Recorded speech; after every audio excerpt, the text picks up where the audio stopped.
नमस्कार सर. नमस्कार सर. नमस्ते. Indeed an honor to have you as a. Yeah, चलो.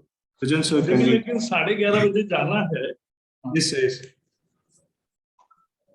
Rajan sir, can we? Yeah, please start. Okay, so like with everyone's permission, I would like to start. It is said by one of the most influential thinkers of all time, Socrates, that there is only one good, knowledge, and one evil, ignorance. And for us to promote this knowledge, change is paramount. As Heraclitus put it, there's nothing permanent except change.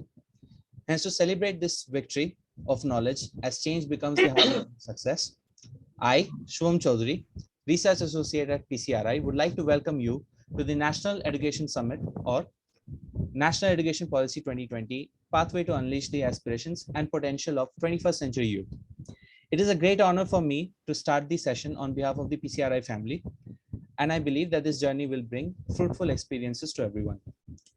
Today, we have with us some eminent personalities with whom we would love to have a detailed conversation about how India can improve its education policy to bring back the laurels of the past and to influence the future as well. I'm hoping for a splendid afternoon under the influence of such eminent personalities. Before we move forward, I would like to ask our chairman, sir, to address the crowd on behalf of PCRI. Sir, please.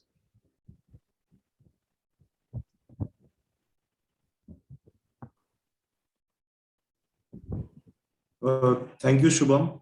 Namaskar and a very warm good morning to one and all present here. Respected Prakash Javadekar ji, the Honorable Governor of Odisha, Vice Chancellor Parul University, Shri Eminent Patil ji, Joint Registrar Allahabad University, Major Harsh Kumar ji, CEO Edugorilla, Mr. Rohit Manglik, Professor Manmohini Kaul ma'am, Professor Anshu Joshi ma'am, and all the principals who will be soon joining us from Kuwait, Oman, Qatar, and from all across India. Greetings from Politica and Concilium Research Institute. Dignitaries, the education sector in India has thus so far slow to change.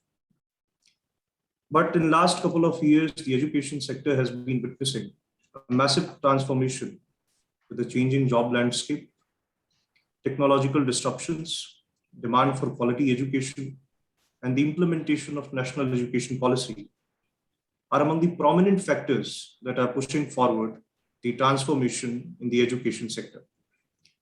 The pandemic in the last 2 years has caused numerous shocks to the systems, to the education system, with the schools forced to shut down due to the lockdown, and the transition of students and teachers from physical mode of learning to an online mode of learning, which has affected almost 250 million students in India.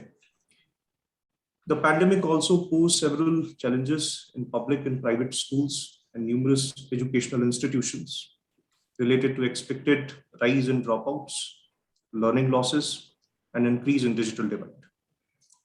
The pandemic also put into question the readiness of the educational systems, including teachers, to address such a crisis and sustainability of private schools. However, COVID-19 also acted as a catalyst for digital adoptions in many schools, as well as universities, with educational institutions reopening in many states for almost nearly 15 months. It is a time to think upon with a futuristic approach that how we can build a resilient system that can withstand such crisis. Dignitaries, the national education policy that was adopted in July 2020 with an aim to transform the educational sector of India. Policies and comprehensive framework for elementary education to higher education, as well as vocational training in both rural and urban India. And today, when we are joined by a panel of so many dignitaries, we have Prakash ji, who even was the HRD minister. So I think it will be a very productive discussion on the topic onto how the national education policy that was introduced by the current government will be going to be the game changer in the education sector and how it will be unleashing the potentials as well as aspirations of the 21st century youth. I am highly grateful to Major General Dr. Rajan Kochar for his consent to be the national convener of the National Education Summit. Before I forward to Shubham, I would like to give a brief introduction about Major General Rajan Kochar. Major General Rajan Kochar is the former MGAOC Central Command. He is an alumnus of National Defence Academy, Defence Services Staff College, and College of Defence Management. Sir holds a doctorate in emotional intelligence and is reputed expert on military and logistics supply chain management. Sir also holds postgraduate degree in MBA, Masters of Management Studies, MSc Defence Studies, and he has been the dean of Noida Institute of Engineering and Technology. Sir is also the author of a very best Amazon seller, which is Breaking the Chinese Myth. Sir has been awarded with the Vishisht Seva Medal, which is awarded by the President of India. Sir, over to you. Thank you very much, Yanshu. And it's an honor for me here to be in the midst of Javadekar ji, because he's a person who has revolutionized the field of education. This policy was his brain, his hard work, and his team which came out with it, and I'm sure it is going to impact the education system of our country. I am reminded of what Mahatma Gandhi said in 1956 regarding the goal of education. He said, an all-round drawing of the best in child and man, body, mind, and spirit. So this new education policy, it encompasses the body, the mind, and the spirit. And therefore, we need to understand that education is very important for every human being. It makes one able to understand what is happening around us logically and clearly.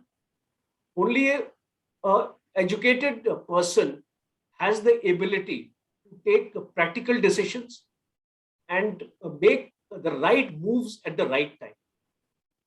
Education not only enables individuals to put their potential to the best use and do something productive in the upcoming future, but also plays a very important role in shaping them to be responsible citizens of the country and an active member of the society. Today in our country, 65% of our population is below 35 years of age. So you can imagine the huge potential the country has in the youth, which are going to be the future pillars of leadership, and the country has to nurture them today with the right kind of education and the right kind of moral values and culture. This education policy was long overdue. It calls for the preparation of a child for a responsive life in a free society, in the spirit of understanding, peace, tolerance, equality of sex, and friendship among people. So we are extremely grateful that this policy will unfold itself, and it has already started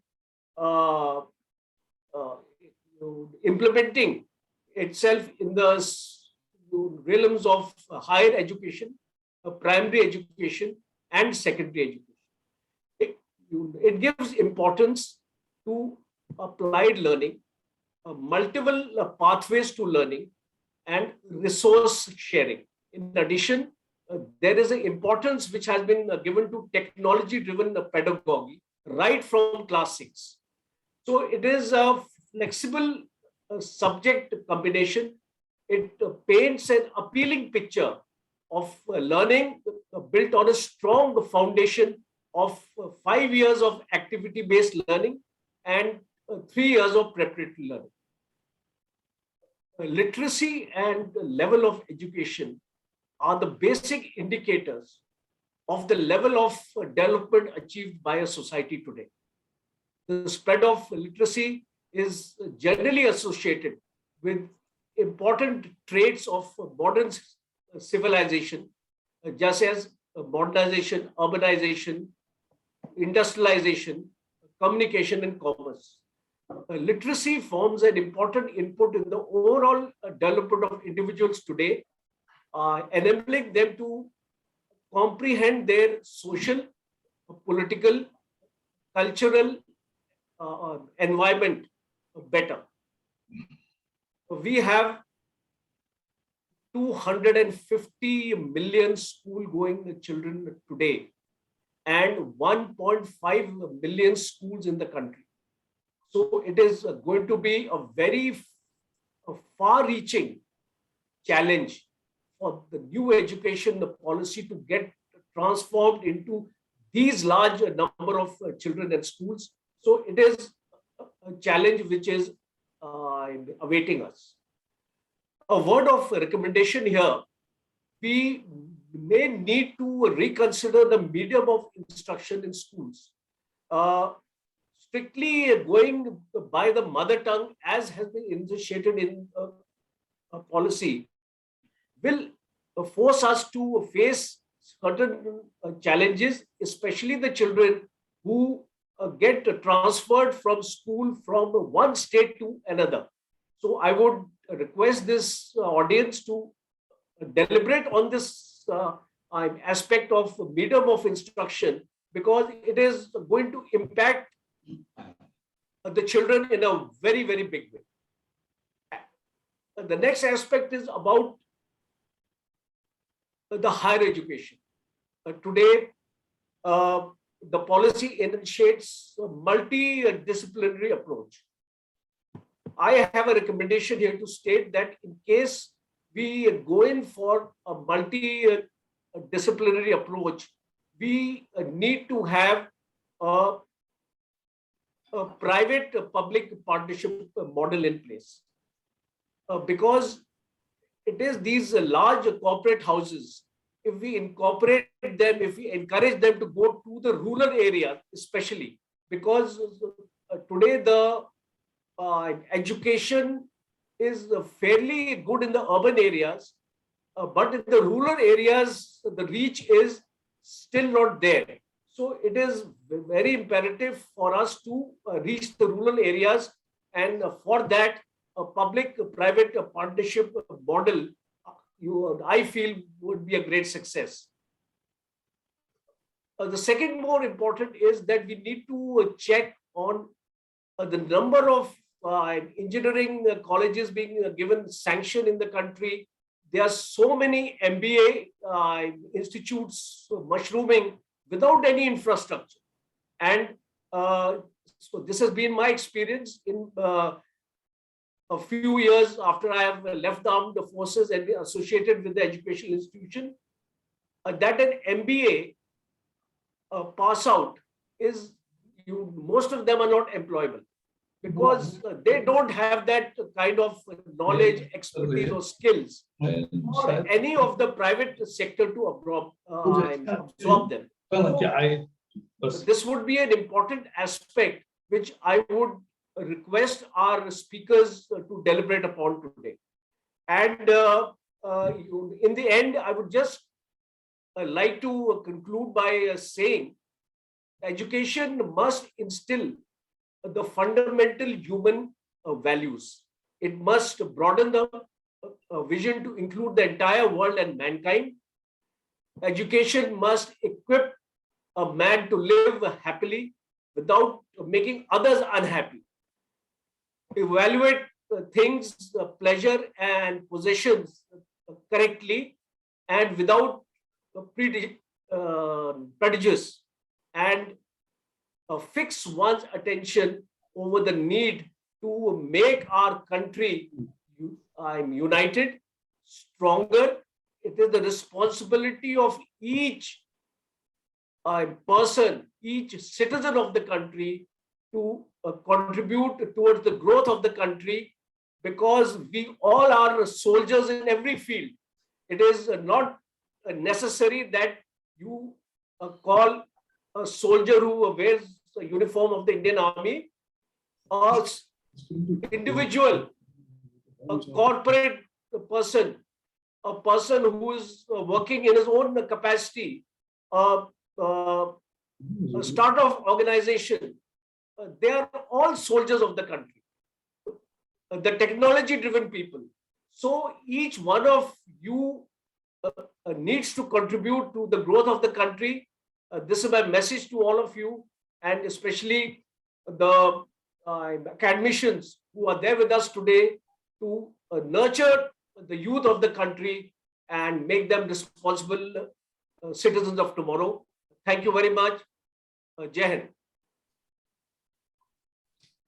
Thank you, sir. As Prakash ji has to leave by 11:30, so we can directly have on to sir. Prakash sir, please. Yeah.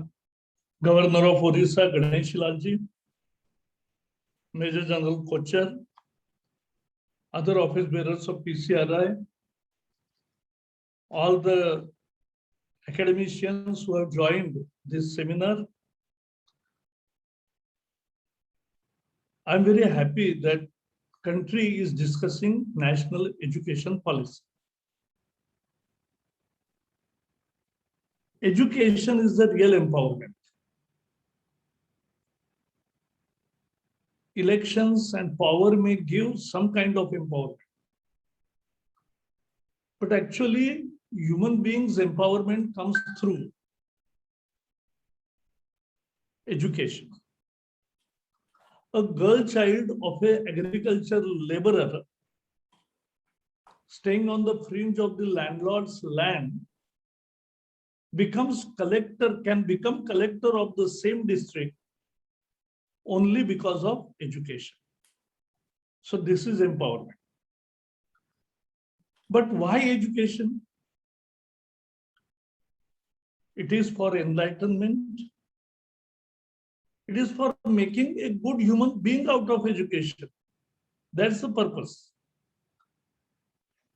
Morning newspapers I read, and I have just 2-3 things to share with you. Today, the National Health Survey has come, and the results are encouraging. Population growth is getting reduced. Fertility rate is now less, except for Uttar Pradesh and Bihar. Stunting is less. Underage marriage is less. These are all direct result of education. Let us understand. And I read 3 news also today. A Jharkhand IAS officer raided, and from her house, 17 crore cash was seized. In Bihar, so she was educated, she is educated, IAS officer. In Bihar, the whole steel bridge built across the river was dismantled and stolen. So they are technically educated, but they have done this. And I am today in Pune, and in the wee hours yesterday, there were 7-8 people, maybe drugged or something like that, but they created violence on a street and hurt many people and cars. They may be less educated, but nobody is illiterate. So education can give you the skill set of different types, but that doesn't make you a good human being. And I think that is the purpose of education. So that kind of value education which makes you a good human being, a democratic, tolerant, that is what we need. And the national education policy's basic idea is to ensure this kind of transformation in India through education. The best part of the story is early childhood education. 5 years, right from age of 3 to 8, development of cognitive skills and basic preparation. Then 3 years of preparation, then knowledge, then skill sets, and then innovation. The flexibility given to higher education is wonderful. 2 degrees simultaneously. You can deposit your academic credit for the future. You can take degree after some interval, earn and learn. At the same time, a choice of music for engineering student or anybody, or anything of his passion. After all, in life, we must love what we do and we must do what we love. And if that has to happen, there has to be flexibility in education. So 4 credits you can earn from your own passion, because that is also education. So this flexibility and more importantly, the graded autonomy which we have granted is the basis of this national education policy also. More and more debureaucratization of education. And now twinning arrangements, there is a rule frame and everything. Innovation is a thrust. We have started 10,000 adult tinkering labs where students from 6th standard to 12th standard play with 3D printer, robotics, and artificial intelligence. And they come out with good ideas. The same we have started in higher education, hackathon, grand challenge, innovation councils in more than 3,000 colleges is a new culture we are bringing in Indian education. After all, what you need to have the qualities, comprehension and communication. These are 2 important aspects. There has to be public participation. And the 5 tenets of this national education policy is quality, equity, accessibility, and accountability. Because based on these 4 ideas, the whole education policy has been drafted. So it talks about knowledge, it talks about skills, it talks about everything. But basic purpose of education is making it a good, skilled, knowledgeable person with good human values. I think that is more important. Kocher just referred to the language issue. Let me clarify here. In our country of 140 crore people, not more than 20 crore people understand English. And not in India. In whole of Europe, nobody speaks English, barring England. In Latin America, nobody speaks English. They speak Spanish and Portuguese. So this is what has happened.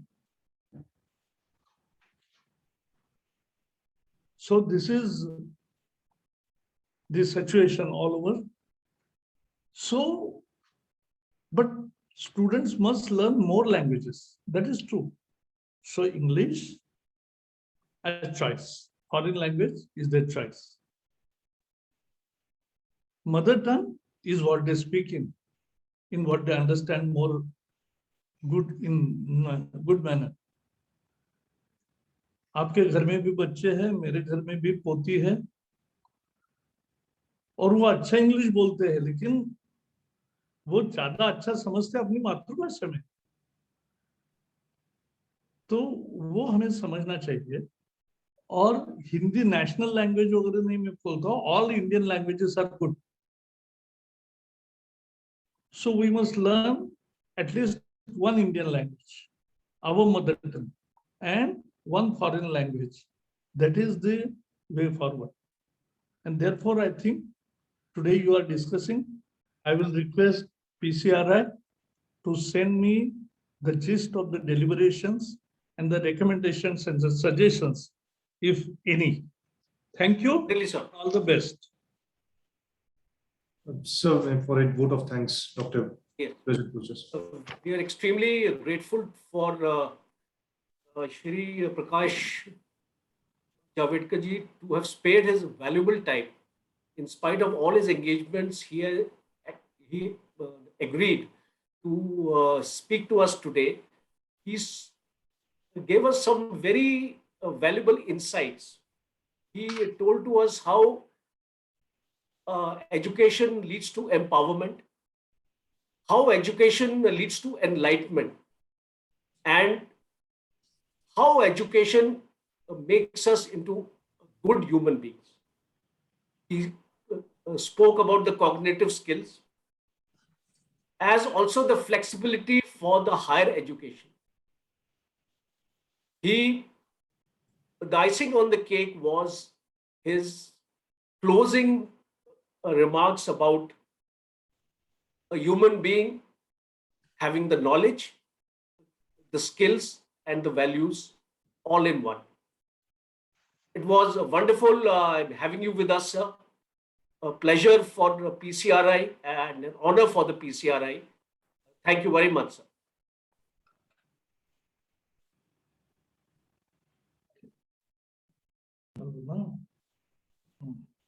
क्या निकालना है ये देखना है।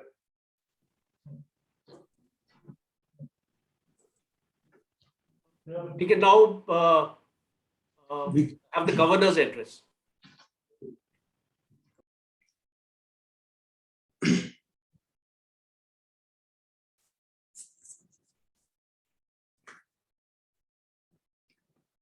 Sir, as most of the principals are busy with the CBSE duty as today's exam today, so they'll be joining us in between.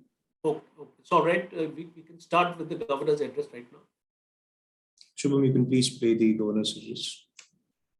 Yes, sir. Just a moment. Yeah.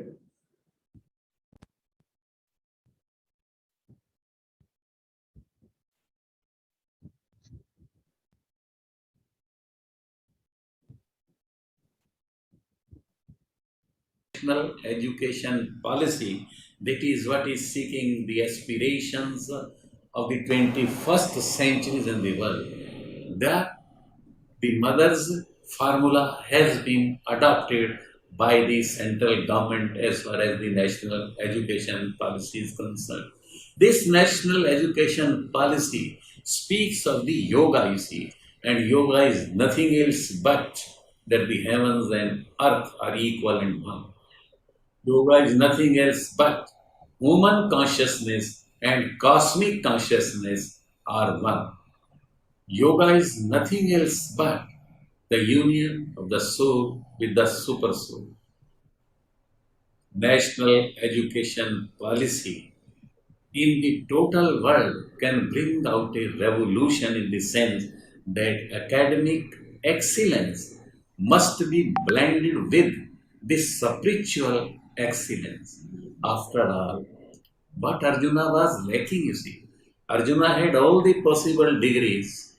He was the greatest technocrat of that time. He had the degrees from the Dronacharya University, from Devendra University, from Kamakhya Devi University, from Pashupat Nath University. He had all the possible degrees. But see what is happening. He is not performing his prescribed duties, you see. He is almost become, you see, degraded himself, become almost impotent. He cannot understand. He loses his composure. He is bewildered, confused, what to do, what not to do. And therefore he speaks to Krishna, Karpanya dosho vapahat savhave, prachhami tvam dharam sammudacheta, yat shreya syat nishchitam bruhi tatme, shishyate ham shadhi mam tvam prapanna. I am your disciple, you see. I am your darling, you see. I am your friend. Therefore, kindly speak to me. What is the best for me? What should I do and what should I not do? That is what the state of Arjuna is. And therefore, Lord Krishna in the end, in the 78th verse of Gita, the 18th chapter speaks, Yatra Yogeshwara Krishna, Yatra Partha Dhanurdhara. Academic excellence must be wedded with, complemented with the spiritual excellence. Academic excellence is not enough, you see. And unfortunately, in the whole of the world, there are technological institutions which are studying the subtlest possible laws of the material existence, material world, but there is not even a single university which is studying the constitution, composition of the soul. And therefore, there is war always, you see. Today, Ukraine and Russia and the whole world, you see, is involved in one way or the other in this war, you see. Every day there is a war. And people say either war or be prepared for war. People say that if you want peace, be prepared for the war. Socrates was very good to say, only the dead have known the end of war. केवल मुर्दे ही बता सकते हैं कि युद्ध नहीं होता है, युद्ध नहीं होता है. Everybody otherwise is afraid of this war. Also, J. Krishnamurti says, all outward forms of change brought about by wars, revolutions, ideologies, the enterprise is freedom, communism, democracy, all the possible forces of intellect, all the avatars have lived and died in vain, but still they have not been able to change the basic instinct of man. Basic instinct of man. And the world today asks, is this world worth living? Is the human life worth living? There were slogans, you see, in 1968 when the students of Paris made a movement, you see, nothing is true, everything is permitted. कुछ भी सच नहीं है, कुछ भी तो करिए. That is what Lord Krishna speaks to Arjuna also. असत्यमय प्रतिष्ठम तय जगताहु अनीश्वरम अपरस्परम संभूतम किम मन्यते हेतु कामकम. There is no foundation, there is no force, there is no God. This world has been produced out of sexual desires, carnal desires, lustful desires. That is the demonic approach, and that is what is happening today in the world, you see also. Therefore, the message of Shri Aurobindo, message of Shri Ma, that is very much needed. This message is nothing else but of a new ethics, a new humanism. In the words of Jagi Vasudev, it is the message that a conscious planet is required. एक conscious planet चाहिए, एक ग्रह ऐसा चाहिए जिसमें चेतना रहती है. हम मानते हैं देयर आर डिफरेंसेस जाति के आधार पर, ज्योग्राफिकल कंडीशंस के आधार पर, भाषा के आधार पर, ऐसे मतभेद हैं दुनिया में. लेकिन all these differences and all these likings and preferences can be abolished and can be vanquished only with the help of consciousness. When it pervades, it spreads and emits fragrance to the devils, to the dinosaurs, to the dragons, to the doves, to the believers and non-believers. That is what, as far as I have put in very small, you can say parallel, you see, as far as my lecture is concerned, my words are concerned, because the literature is so huge and immense, you see, in one life you can never get to know it. Therefore, as far as Savitri and the Yam, the god of death, the dialogue between these two, well, that I think the surface will visit what? Imperfect is the joy not shared by all. वो प्रसन्नता भी किस काम की है जो सब ना संभोग कर सकें, जिसका आनंद सब ना उठा सकें. अगर वर्ल्ड में आनंद उत्सव बनना है, मदन उत्सव बनना है, बसंत उत्सव होना है, महोत्सव होना है, तो वो सबके लिए होना चाहिए. And that is what the message of Shri Aurobindo is. And as far as I think, if the Superman comes upon this earth, he will certainly come to the state of Lisa, end to the state of Pondicherry, you can see. Thank you very much. Vande Utkal Janani, Bharat Mata Ki.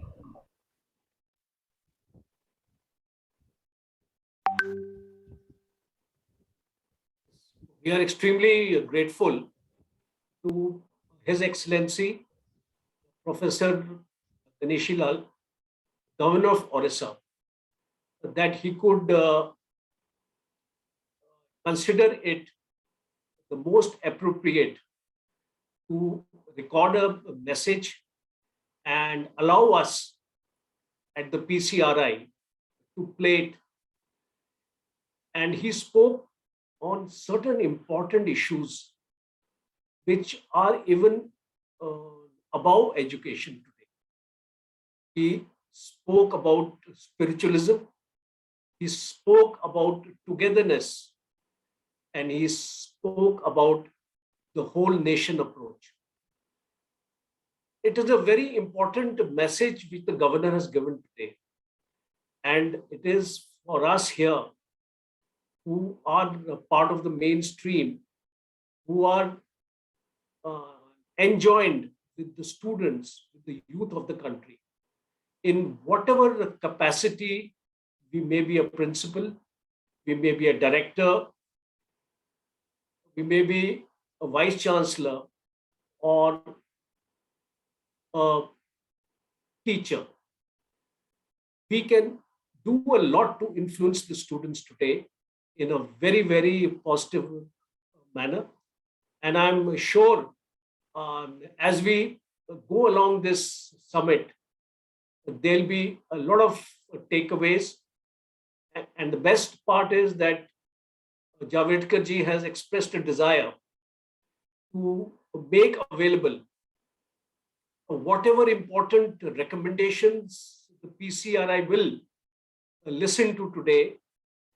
We will record it and we will send it to him to further streamline the implementation of the new education policy.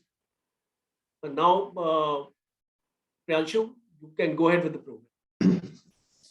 Yes, sir. Now I wish to invite Dr. Eminent Patel, Professor, Parul University, to address the gathering.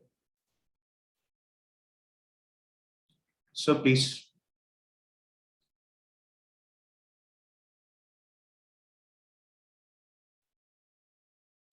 Dr. Patel is there with us. No?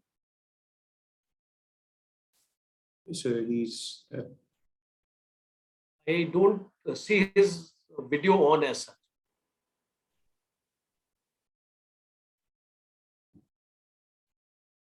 Sir, can you hear us? Yes, sir. Yes. Sir, I'm supposed to speak now? Yes, sir. Yes, Please, sir, sir, yes, sir, it's your yes, sir. stage now, sir. Yes, yes. It's a namaskar and very good morning to one and all. It's really a pleasure for me to be the part of a program arranged by this PCRI. Just to have a thought on that NEP 2020, its pathway to unleash the inspiration of the potential of 21st youth. Obviously, the NEP 2020 is a dream of the present government as far to change the present education scenario. As we have heard Prakash Javadekar ji, he has given some tips about the, or rather because he was the Minister of Education at that time when it was under discussion. Our Honorable Governor Ganesh Lal ji also spoke about that. And we all academicians are always worried about that because the system in which we are working since number of years. I'm presently running 70. I have spent almost more than 45 years in the education, holding a very good position as far Gujarat is concerned. I was Vice Chancellor, Gujarat University, Vice Chancellor, Gujarat Technological University, and a principal of one of the stalwart engineering college, that is LD College of Engineering, and so many other institutions. After superannuation, I joined this Parul University as a Vice Chancellor. And what NEP 2020, as so far two words we can use for that. One is a flexibility and another is a autonomy. And that will give us the great advantage. Otherwise, the thing may happen that what Macaulay has given, and we have adopted with our so-called first education policy in 1986, 10+2 system, where we have not grown to any size or we have not contributed to the society, and there is a lot of thoughts are required in order to make this change in the education system. What is my observation when I used to go to the class to the student and used to ask that how we can make our university to a world-class university? Then the answer from the student, they are the first stakeholders, we know. Their answer is always be like that. Whatever we are interested to learn, we are not permitted to learn that. Only the thing which your teachers, they are knowing, they are teaching to us. And that's why there is no interest among the student. And we are not getting that rather satisfaction, or we can say that the theme, only we are awarding the degree and students are knowing some information, but they are not digesting the theme. And for that, I have also to say that whenever there is a new batch entering to the organization or the university, I used to go to the class and say in the orientation program, induction program to which we can say, I used to ask the student that why you are coming to the higher education, why you are coming to this technical and this professional education. Then normally the answer was from the student was that I want to earn the degree. And by that degree, I can go to the livelihood. But I used to say that this is maybe one of the parameter, but you cannot say that for that you are supposed to be a very good civilian. And for to be a civilian, you have to learn the lesson from the college, from the university. So many things you can learn from the university setup, college setup. But your first goal is to be a very good civilian. And by this way, you have to give something back to the society. And for that, a lot of changes are to be made by the student from themselves. Whatever we are teaching is only some content or information. But student is supposed to know the overall what is the need of for himself or herself, and so that he can serve the society better, for which only that information or degree or some content is not necessary. So our new education policy 2020 says that multidisciplinary, that is one of the concept where student will get the freedom and can learn what they want to learn. Now another thing, whenever we are hearing say TV debate, then opposition always used to say that what is about the employment. And as so far we are talking with the industry and the various survey comes that our graduates are not employable. What is wrong in that? Something is wrong in the system. So how we can change that system so that the problems or complaints may be out of discussion, and we can give the student which are easily available from very first day to the industries, to the organization where they are going to serve. No doubt finishing school is one of the concept, but that may not satisfy to that. As so far in technical education, where I am also belongs, I am basically an engineer. What we have a board of studies as so far the syllabus is concerned, which also may not suffice when the professor are deciding that. So we are used to inviting the industry people in order to make so that that content can be directly useful to the industry. But again, there is a lot of problem in that, because a person who specializes in particular industry, he may be giving more weightage to that. And for that, what we are doing, we have a separate board of studies from the industry people. They are giving some syllabus, and not only that they are giving the syllabus, we are requesting them that to come to us, and out of say 10-15 module of a particular course, you at least try to teach 1 or 2 module which your case study in detail, so that student can grasp, student can understand, and by which that we can make the more acceptability to the as so far education is concerned. Now the another part where I am talking about the employability. Employability is a big question, as we all are hearing, those who are in academics. So nowadays, the concept which government of India has given, we know that is startup and stand up, which we have to promote in details. How we can promote that? No doubt all government has made the policy. In Gujarat government, I was when Vice Chancellor, we have made one policy, which is student startup innovation policy. Without policy, without support, student cannot think. Because normally what happens, we are talking about the rather job giver than the job taker. Then the question comes that a student who maybe graduated and he start thinking to be the entrepreneur, it is almost impossible, because he has so many other responsibilities, so many constraints. So the lessons or the awareness to be taught when they are in the college, for which no doubt all institutions, all academic institutions, they are creating some of the awareness, and they are just catering some of the information, and the policy like Startup India, and several other organizations, as far as Gujarat is concerned, Gujarat Startup Innovation and iHub, several agencies are there, and they are supporting our students by various ways. But the innovation is what? We have a problem. Everyone has a problem. To find out the solution of a problem is innovation. And that innovation we can call to the rather startup and the entrepreneurship. As so far this NEP 2020 is concerned, where a lot of lessons are to be there, and we cannot implement this 2020 within a day or within a year. We have to plan the policy so that for coming 10 years or 15 years, we can implement in such a way, so without feeling a jerk, it can be easily incorporated. As so far the students are concerned, we should give them a freedom. As UGC, we know that since number of years saying to have a talk about 20% on say NPTEL, SWAYAM portal or so on, which was not materialized. But now in NEP 2020, we have seen that where it can be very easily, because the several courses which we don't have expertise within the university. So online, they can learn outside, register outside, get the credit, and university is supposed to transfer that credit, by which definitely we can give the environment of the student so that it can be. One another thing is, it is time of a student for all-round development. All-round development means what? Student wants to learn a particular course with some of the extra subjects of other discipline, multidiscipline, that is there. But again, the student have a talent. How to nurture that talent? That also university is supposed to take care. I will give you my example at Parul University. We have created about 30 different cells, and they are taking care of the quality or the talent of student, and we are providing the platform to nurture that talent. Say, I will give the example. We have, say, no doubt all the university, all the college may have some of the cell, which is very conventional, say alumni cell or say placement cell, we international relation cell, we have a foreign student, so natural Isaac is there. Like that with 30 cell, I will give some of them. One cell is we call the so-called continuing education program, because finishing school, which I talked in beginning, that may not be easily available for all that. Then continuing education is that calling the expert, we can have some add-on programs by which the student can learn the additional thing where he wants to learn. I think I can give the example of China. At the time of 1986, when we adopted so-called this policy, first policy, China's status of education and India's status of education at par. But now we see that China is much ahead as far as academics is concerned. The reason is they have started more than 40,000 small program, skill-based program, and the students are getting the employment through that. And like that, with a lot of innovation, a lot of pattern has come out to that. Here we have a very rigid structure of 10+2 in our old policy. No doubt we are going to have some flexibility in new education policy, but we are so rigid, our structural rigidity is sometimes not permitting.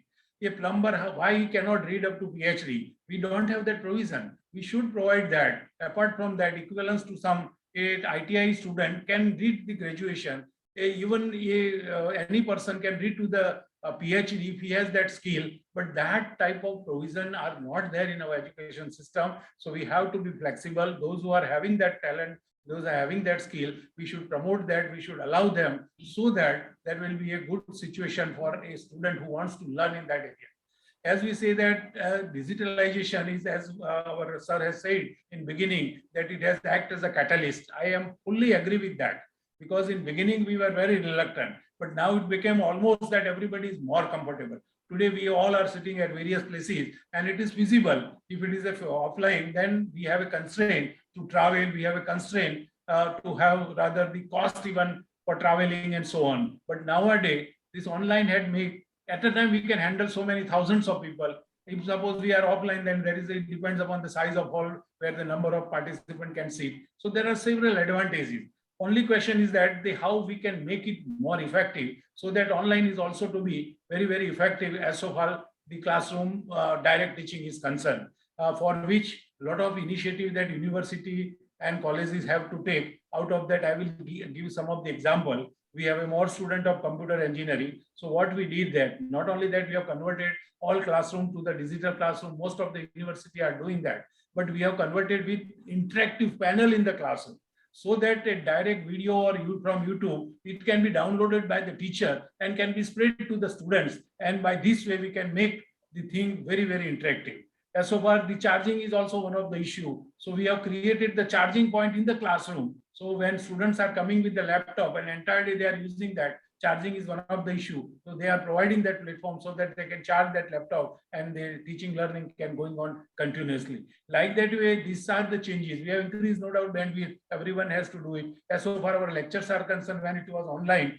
we have recorded each and every lecture and we have put it into the depository. A student by any difficulty has not attended that lecture, he may recall that we have given our email by paruluniversity.ac.in by which he can download that talk which was given by the professor in any of the time and he was unable to hear at that time, he can read it later on. So like that way, we have to make the changes. As I was talking of continuing education program, where the need-based, skill-based programs, which student or rather from industry people also, we call as executive programs, where we are asking the application and depends upon the number, we are also running that continuing education program. This also we are recording and we are passing all materials to the test candidates and the participants.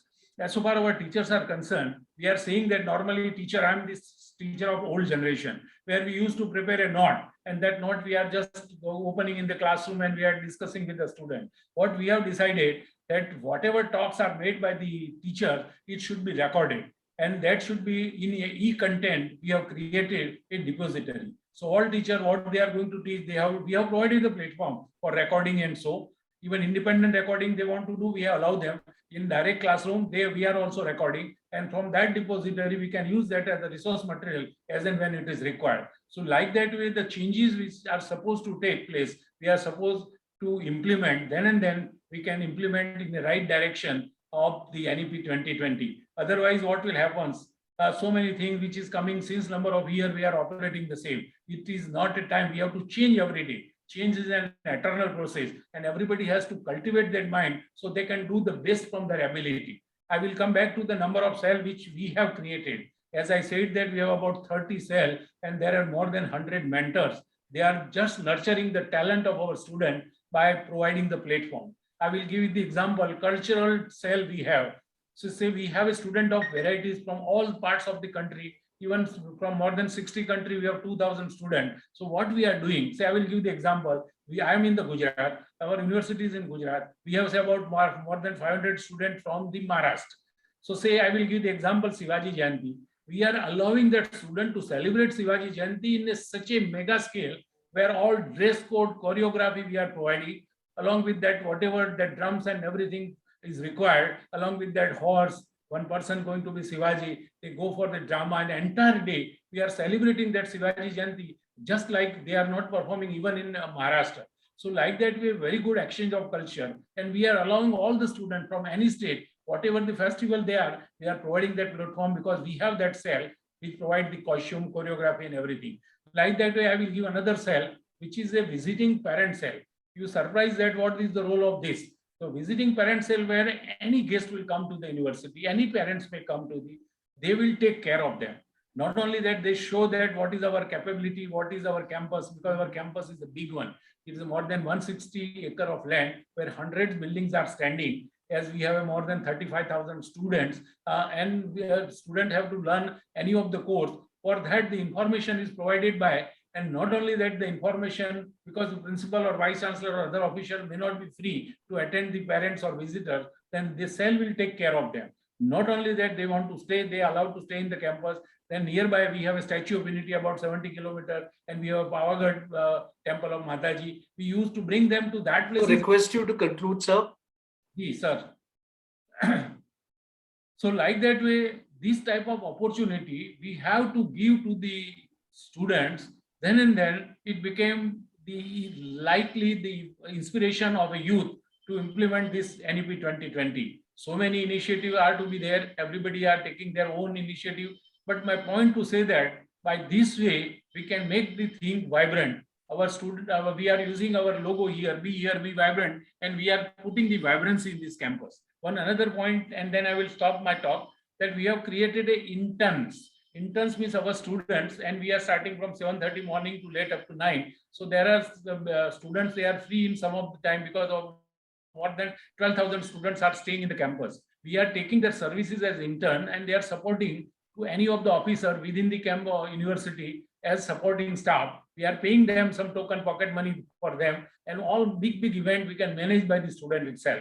So like that way, this concept which is prevailing in the foreign university, we should also to implement. I think this type of initiative we will take, then students get inspired, they will learn the course with intuitions, and then our NEP 2020, where we are saying that there is autonomy, there is a flexibility we can provide to that, and then became the multidisciplinary.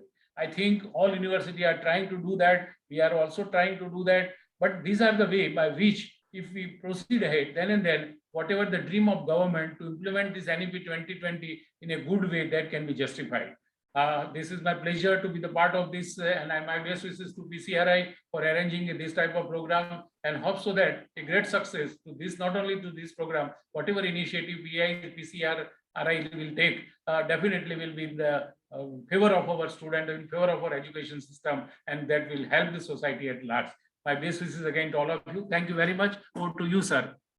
Thank you very much, sir. It was a wonderful talk by Dr. Patel, and he showcased the various concepts which his university is practicing for all of us to know and to understand and possibly emulate in our own organizations.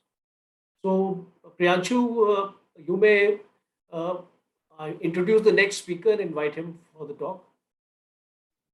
Yes, sir. We have Major Harsh Kumarji, who was former secretary in CERT and currently serving as the Joint Registrar of Allahabad University.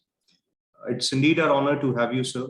Despite you are shifting and you have certain prior engagements today, but I'm highly grateful that you are joining us despite all the odds. So welcome, sir, and over to you, sir. Thanks a lot. आज इस सभा में उपस्थित सर्वप्रथम तो मैं PCRI के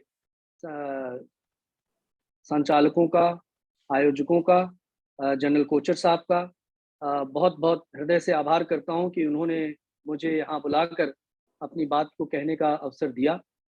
और अभी मैं माननीय जावड़ेकर साहब का, आदरणीय कुलपति महोदय का, ऑनरेबल गवर्नर साहब का, इन सबके ओजस्वी विचार मैंने सुने, और जिसमें कि राष्ट्रीय शिक्षा नीति के बारे पे प्रोफेसर पटेल साहब ने बहुत ही विस्तार पूर्वक उस पे अपना व्याख्यान दिया कि आखिरकार हमको चाहिए क्या और हम बच्चों को सिखाना क्या चाहते हैं। साथ ही साथ इससे पहले माननीय जावड़ेकर साहब ने कहा था कि शिक्षा का उद्देश्य क्या है, और सचमुच शिक्षा का उद्देश्य है एक अच्छा मनुष्य बनना, मनुभव, जैसे कि हमारे शास्त्रों में भी कहा गया है कि शिक्षा का उद्देश्य है एक अच्छा मनुष्य बनना।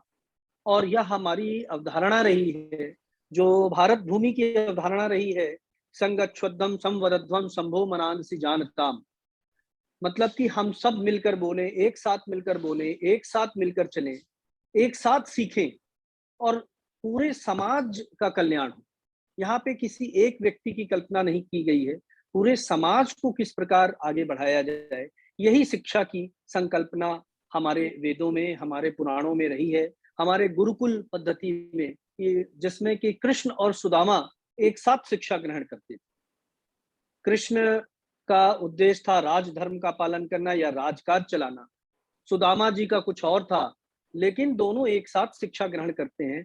यह इस बात को दर्शाता है कि हमारे यहाँ एप्टीट्यूड बहुत पहले से ही प्रभावी था, बहुत पहले से ही लागू था, और मल्टी डिसिप्लिनरी की जो प्रथा अभी हम लाने जा रहे हैं, जो हम अपनी शिक्षा व्यवस्था में, वह हमारे पास पहले से थी। और यह बात सही है, जैसा कि माननीय कुलपति महोदय ने कहा कि इंफॉर्मेशन, नॉलेज और इसको कन्वर्ट करके विजडम में किस प्रकार से यूज किया जाए। इसमें मैं सिर्फ एक बात ऐड करना चाहता हूं, और जो मैंने अपने अनुभव से अभी सीखा, क्योंकि यहाँ पे सभी प्रबुद्ध लोग हैं और सभी बहुत अच्छी तरह से जानते हैं कि किस प्रकार से करना चाहिए, लेकिन जो मैंने अपने सेना का अनुभव, अपने कॉरपोरेट में कार्य करने का अनुभव, और शिक्षा में जो हायर एजुकेशन और स्कूल एजुकेशन की जो पॉलिसी मेकिंग है, उसमें जो मैंने सीखा, उसमें जो सबसे बड़ी, मैं ये नहीं कहूँगा कमी, लेकिन जहाँ पे हम थोड़ा पीछे हैं, वो निश्चित रूप से वो टीचर एजुकेशन है। टीचर ट्रेनिंग है, जिस पे संभवतः इस पॉलिसी में, इस राष्ट्रीय शिक्षा नीति में इस पे काफी ध्यान दिया जा रहा है। इसलिए आप देखिए कि बीएड के शिक्षा को एक रूपता देने के लिए पूरे देश में किस प्रकार से होना चाहिए, उस पे काफी कार्य हो रहा है। उसके इंस्टीट्यूट्स किस प्रकार से होना चाहिए, उस पे कार्य हो रहा है। मैं अगर एनसीईआरटी का ही एग्जांपल दूं, तो जब 1961 में एनसीईआरटी का फॉर्मेशन हुआ था, तो संकल्पना यह थी कि जिस प्रकार आईआईटी का इंजीनियर्स की ट्रेनिंग के लिए, आईआईएम्स का मैनेजमेंट की ट्रेनिंग के लिए, उसी तरह से एनसीईआरटी को शुरुआत किया गया था टीचर्स ट्रेनिंग के लिए, जो हमारे क्षेत्रीय शिक्षा संस्थान अजमेर, भुवनेश्वर, भोपाल, मैसूर और शिलोंग में स्थित है, वहाँ दिया जाता है। और वहाँ से विश्व स्तरीय अध्यापक मिलते हैं, इसमें भी कोई शक नहीं है, क्योंकि एक ऐसा संकल्पना किया था और इस तरह का चलता चला आ रहा था। लेकिन कहीं ना कहीं शिक्षक शिक्षा पीछे छूट गई, टीचर्स ट्रेनिंग कहीं पीछे छूट गई, जिसके कारण कि इतना विस्तार नहीं हो पाया जितना होना चाहिए था, इतना इंपॉर्टेंस नहीं मिल पाया जितना होना चाहिए था। और इस वजह से आप देखिए कि बीएड को एक बाजार के रूप में विकसित किया गया, बीएड डिग्री को, और जगह जगह एक स्टैंड अलोन इंस्टीट्यूट खड़े हो गए, जिसका कि सरकार ने संज्ञान लिया है और उसको सुदृढ़ करने का सरकार का पूरा इरादा है और उस पर काफी कार्य हो भी रहा है। इसके साथ recruitment of teachers, that is also a very important aspect which I think has been lost somewhere, which I see in higher education also. Lot of vacancies lying, and due to some or the other reason, we are not able to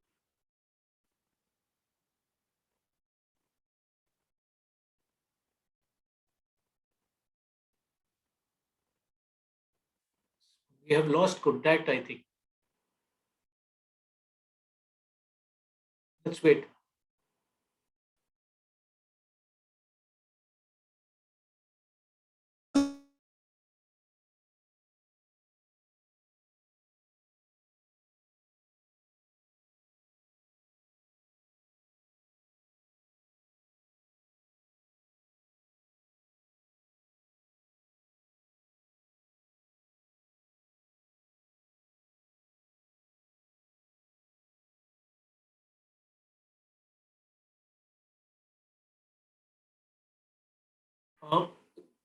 Vijay Harsh, you're muted. Please unmute yourself. now I'm audible, sir? Yes, yes, absolutely. Thanks a lot, sir. So what has happened that the recruitment of teachers, whether it is in mostly in higher education, because one thing which I missed in telling you, that what training we get in army, and that makes a soldier a boy, a man, and a soldier then, and he understands his job, he understands what is required to be done. And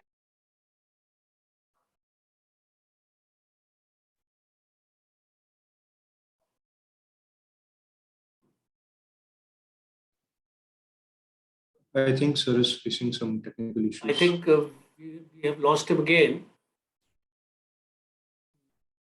Let's wait for a few seconds, otherwise then we can invite the next speaker.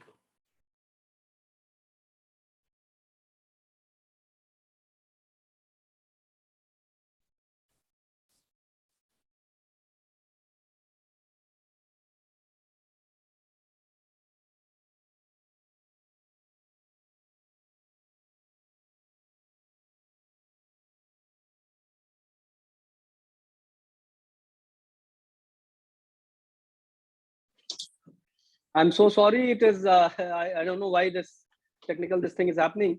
So what I mean to say, that training, continuous training is required in the field of teaching also, and that is why so many massive online courses has been started, and class for school training also, and for higher education also.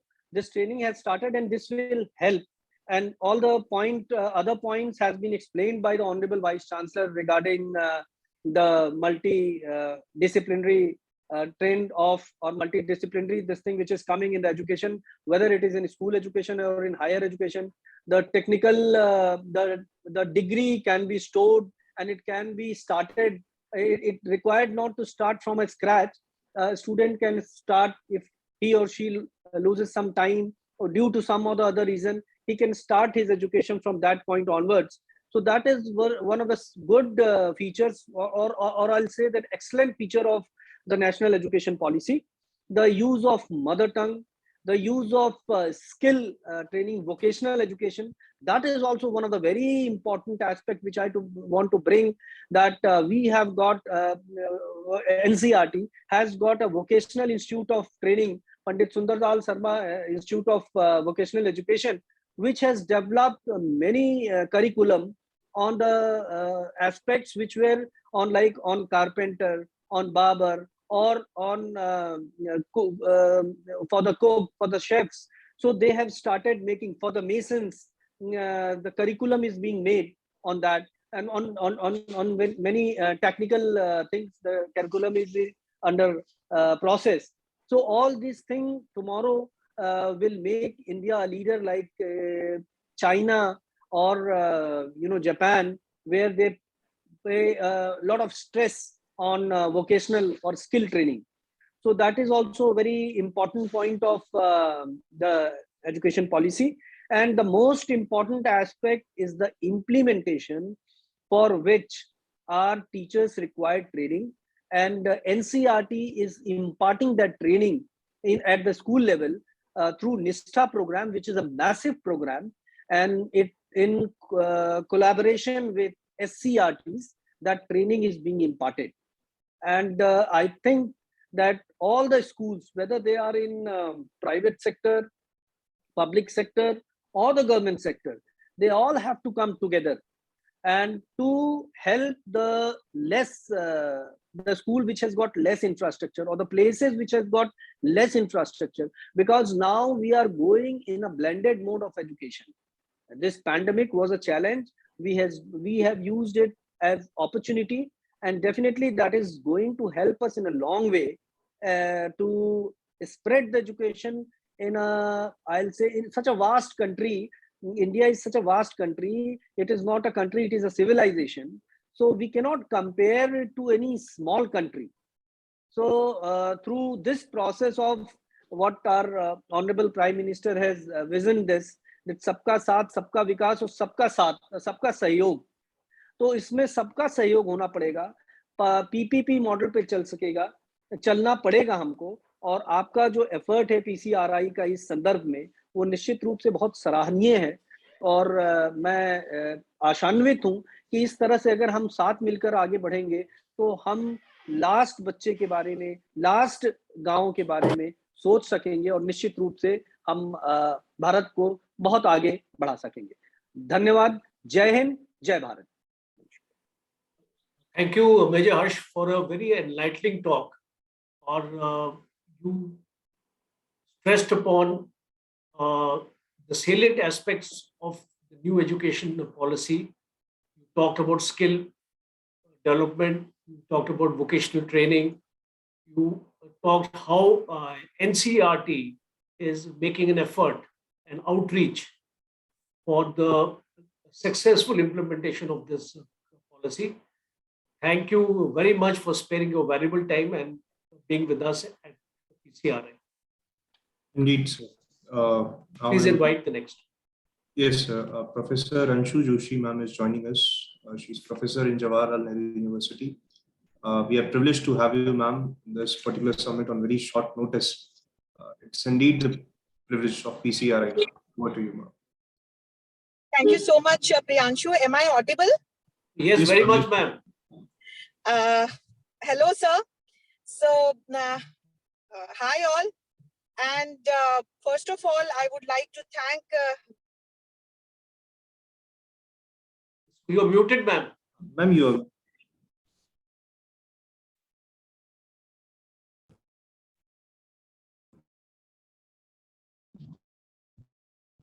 Hello.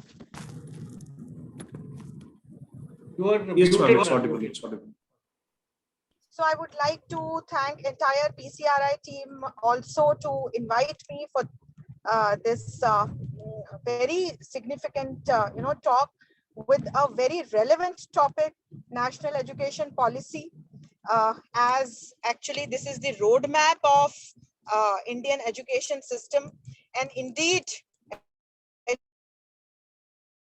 of any country. So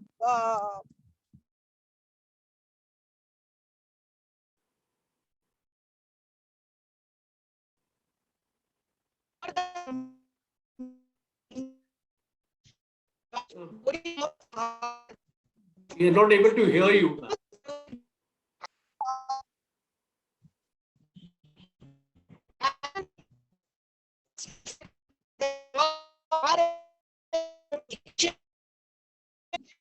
based on the Gurukul system had the objective holistic education to our schools, and it was not meant to give only marks to the student.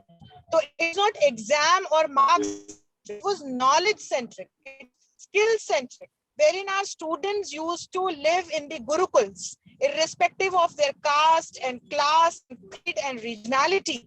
They all used to stay in the Gurukul with their Guru and Guruma, and they used to learn skill sets apart from the subject knowledge. And hence we used to prepare happy, skilled people who could win all the battles in their lives. But when British Raj came, Macaulay actually tried to snatch this particular aspect of India, to snatch the identity of Indians. And that has been minuted in many documents written by Macaulay himself, where he called Indian education system bogus. He called Sanskrit as the most unscientific language. And all of you know today that Sanskrit is the only language in the world that is compatible with computer systems, most scientific language. So during the British Raj, the education system was created in a way wherein slaves could be created to obey the orders of British Raj. And unfortunately, even after getting independence in 1947, for many years, this new marks-based, English-based education system continued. So to end this system and go back to those days when our education system was comprehensive, multidisciplinary, knowledge-based, skill-based, research-oriented, national education policy has been implemented. So when you look at the draft of national education policy, there are some sections. So it could be a lot of school education, higher education, teach training, then it also speaks about special provisions for those who cannot afford education, special provisions for girls, special provisions for tragedies, especially in also those special provisions to ensure that each every Indian child gets common. And this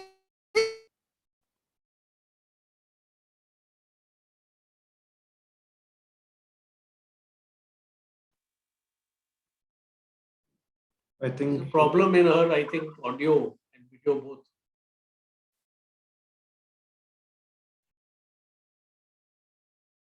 we can wait for a few seconds, sir. Wait for a few seconds.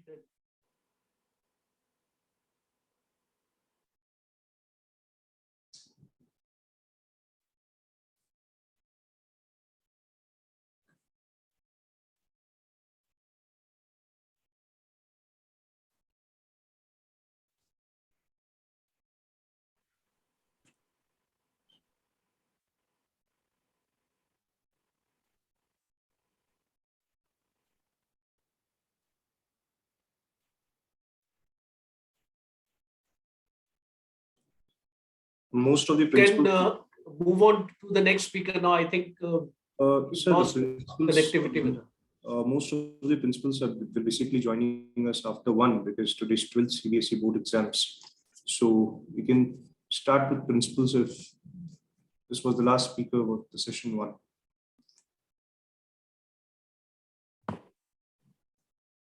So shall we proceed with the principal, sir? Yes, yes. So Gayatri ma'am, she's the principal, BLM Academy. So ma'am, over to you, ma'am.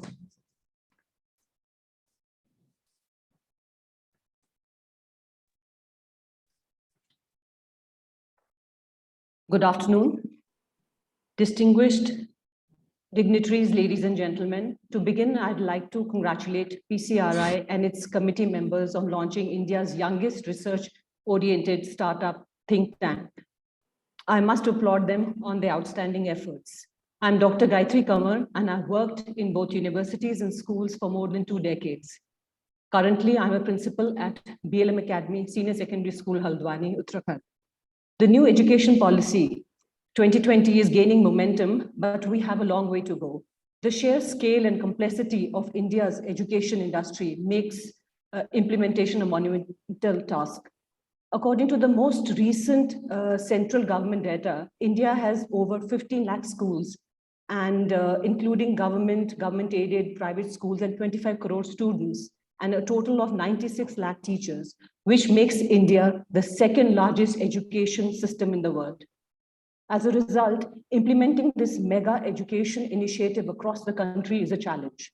One of the most significant ways of moving forward at the state and the district level would be developing shared accountability and ownership among key players, including the private sector. Implementation of public-private partnership with the government could resolve some issues to a large extent. Shifting from a rigid, content-based rote learning system to experiential, critical thinking, and competency-based education involves a fundamental shift in attitudes and among educators, teachers, students, and parents. When the pandemic struck our country, schools went into virtual mode, and they did everything they could to provide education to the schools at home, to the students at home. At the same time, NEP 2020 was launched. Many schools experimented with innovative ways of teaching, learning, as well as how to best utilize available online resources. During those days, CBSE introduced competency-based pedagogy in its curriculum. The result of its application are visible in the results of Term 1 board exams. Although it felt a little early at that time, as our students and teachers were still figuring out how to equip themselves. Nonetheless, the new pedagogy and methodology has a favorable impact on the learning environment. A three-dimensional approach was used in some of the assessments, which included student self-assessment, peer assessment, and the teacher's assessment, all of which was done through student portfolios. As a result, the students began to self-reflect and started meta-learning or self-learning. Some of the objectives of NEP 2020 were being met in this way. It was at that time we came across Voice of Choice, an educational platform that helped our school become one of the first NEP fit schools in Uttarakhand, where we used higher order thinking, learning objectives, and competency-based pedagogy, which appropriate lesson plans. I worked with Voice of Choice as a moderator for Uttarakhand and supported as many schools who were willing to join the program and also create awareness of NEP 2020 in the region. At the National NEP Summit, I was recognized as a game changer in the implementation of NEP 2020 in my role as a pedagogical leader at NCRT campus. Although some of my observations are that although CBSE fast-tracked and brought about a fundamental shift in the teaching learning process, which included training and pedagogical adjustments, however, I believe that it will take time for students to become comfortable with it and adhere to the learning process. Teachers completed the 60 hours mandatory training which they were told to do, and they also applied those experiential learnings and new pedagogies in the classrooms. As a result, we witnessed the broadening of the teacher's emergent role, increase in the pedagogical understanding, improved teaching methods, and witnessed changing relationships with the educational stakeholders with a good level of awareness of what was necessary in the classroom. I'd like to call your attention to the imbalance in the distribution of the qualified teachers between the rural and the urban locations. Because my school is in a rural area of Haldwani, I can claim that the uneven distribution of certified teachers is a severe issue in rural areas, and that needs to be addressed. According to my PhD research on mythopoeia, which is making of myths, mythopoeia means making of myths, any notion or abstraction arising from mythological stories from the past assist young adults to transform, since such stories help them self-reflect and bring about a change. It corresponds to NEP 2020.4.29, which states that all curriculum and pedagogy will be rebuilt from the foundational level to strongly rooted and embedded in the Indian culture, tradition, and ethos. I would also add that our fables and mythical stories should be a part of our education and not left to the fundamental social institution of family. Quoting Swami Vivekananda, education is a manifestation of perfection already existing in man. The primary objective of education is overall personality development. Complementing this objective, the paradigms of physical education, sports, yoga are integrated under the NEP 2020. I'd like to emphasize that India is a spiritually rich country. And if we can bring about a change where we have awe-inspiring experiences for our students through art, music, nature, or just studying great people and connecting to them in a larger than life experience, I think that would have a very lasting effect on the students. I would also like to emphasize the best part to grow spiritually is to actively engage in inner work, self-reflection, contemplation, meditation. So spirituality is one of the ways to stay grounded and connected, and it can also be a driving force for the students. So thank you so much, everybody, and Jai Hind. Thanks a lot, ma'am, for such productive insights into the NEP. And our team will be, this entire event is recorded, and every feedback that you have shared with us and all the other speakers simultaneously will be sharing with us, will be duly shared with the Minister of Education also in coming weeks. And I hope because you people are the executing force. The government has to make the policies, and the principal and the educators who are involved in this process and who have joined us are the force that has to execute this entire NEP at the grassroots level. So I'm very much optimistic that all the feedback which we'll be receiving during this session will go a long way, and we'll be sharing with the appropriate authorities so it can be looked upon. We have Soma Chatterjee, ma'am, who is the principal for our international school. So, ma'am, over to you. Thank you, sir. Am I audible? Yeah, you are audible, ma'am. Thank you. So good afternoon to all honorable eminent dignitaries, distinguished guests, fellow principals, and all the office bearers of PCRI present here. Myself, Shoma Chatterjee, principal of Podar International School, Navi Mumbai, take the pleasure to address this august gathering and also express my heartfelt thanks to PCRI to extend this opportunity to me as a principal to precise my views on the topic, Pathway to Unleash the Aspirations and Potential of 21st Century Youth. Before I start speaking on the said topic, I would like to state that I have taken the views from teachers, vice principals, and all other educators to know the thirst of the mankind in this generation. So here are the views from all of us. First and foremost, we need to see the rationalization and integration of the syllabus to include topics that have scope for application in future. This will give a positive impact on multiple intelligence, differently abled students, and high achievers.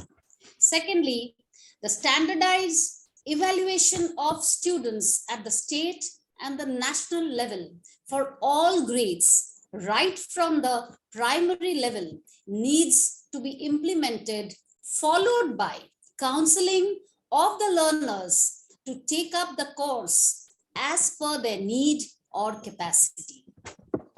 Next, I would recommend for restructuring the 10th board exam that would mainly focus on skills, core concepts, and high order thinking skills. Otherwise, the children land up in stress, struggling with different subjects without comprehending much. This is the key shift which will constitute the future of the youth and the nation. Next, I would like to say about National Research Foundation should be strengthened with the quality research in India. It should be an autonomous body that would administer the mentoring, funding, and capacity building for quality research in India. This is one of the critical decisions that should ideally be in the long run to foster the combination of industry and education in terms of research capacity building, as quality research is what is lacking in our university in totality. Focus should be given more on vocational and adult education to bring more self-employment in the nation, as we are caught in the triangle of agriculture, industry, and information technology advancements. Focus on vocal training and adult education enhances skilling and reskilling. Expectation setting of school management and heads with reference to the demands arising from introducing multidisciplinary and vocational subjects, at the same time introducing professional development for teachers in skill-based learning is a must and the need of the hour. Unless teachers are trained, same cannot be imparted to the students. This has already been spoken by Harshji, but somewhere something is lacking in reality. Now my next point from all of us here is recommendations on vocational courses in school must be from the secondary level, that is 6th standard, and students should be allowed to choose one vocational subject with other subjects. Schools should be able to build expert curriculum delivery methods that are aligned with national skill qualification framework competency levels, and higher education should be on the same course for the future requirement in making different jobs. We must not forget, nation needs more of job makers rather than job seekers. Equal importance should be given to all streams of education to avoid bottlenecks in only conventional fields. This will also allow each individual to live a good life with his or her passion at work. India will turn into happy nation then.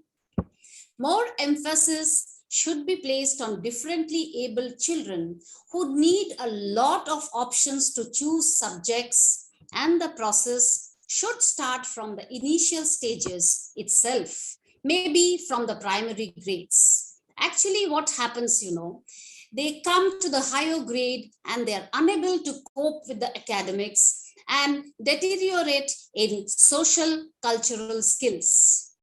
And this spoils their whole life, which shows a huge impact on their growth. Being a principal, this is my regular observation in day-to-day life. Moreover, in this lockdown period, there has been a major setback for these special needs who have gone back to scratch and lost all basic skills to rise up at par with others.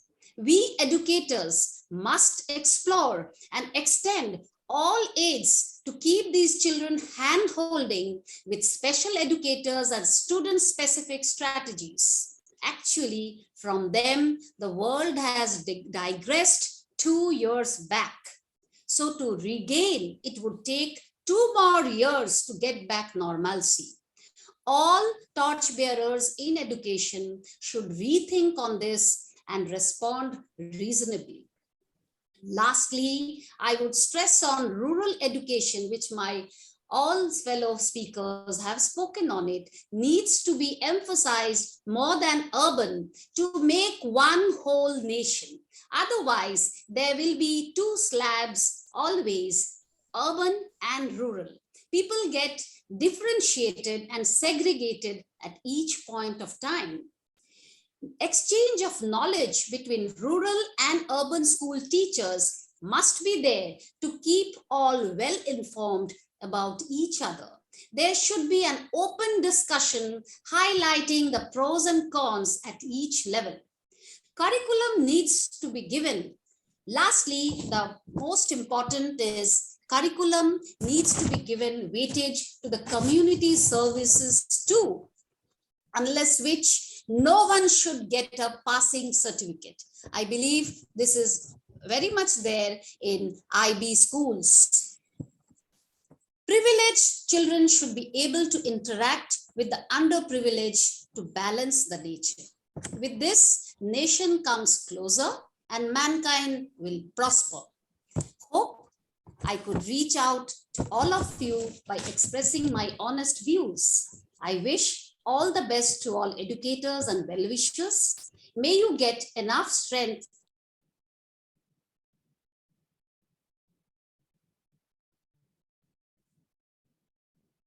I think there could be a technical issue. Am I audible, Shubham? Yes, you are audible, sir. I Yeah. think there is a technical issue from my end. See, certain principals have reached out to me. They are saying that the link is not valid. So, is everything fine with the link? Yeah, everything is fine, sir. Like, So sorry, I just got lost. I just wanted to thank you with a quote to bring this to bring this change in the country for a better cause. I feel I need to change myself first. So I end up with a quote. Yesterday I was clever, so I wanted to change the world. Today I am wise, so I'm changing myself.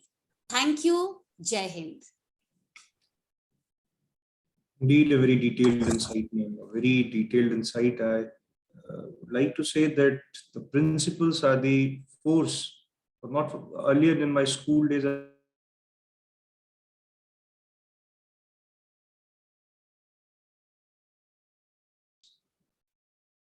Is everything okay with my network?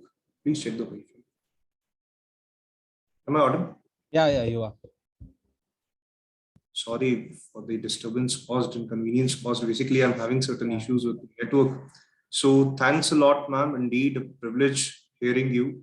And we have Mr. Kim Noble, good friend of mine. He's the principal of Tunbridge High School, Bangalore. Sir, over to you. And Shubham, you need to share a separate link because Madam Mohanty has just called me. She's saying that this link is invalid. I don't know why, because people are already in this group. You can try Look into it. Over to you, Kim, sir. Thank you, Mr. Priyanshu, sir. Next time I'll assure you this event is going to be in a physical mode. Now, COVID cases are declining all over India, and I don't know why people say online conferences work. I'm not in a favor of these online conferences. There are so many technical issues and glitches. So next time we'll be having this education conclave here in Delhi or wheresoever will be feasible. But before wasting any further time, over to you, Kim Noble.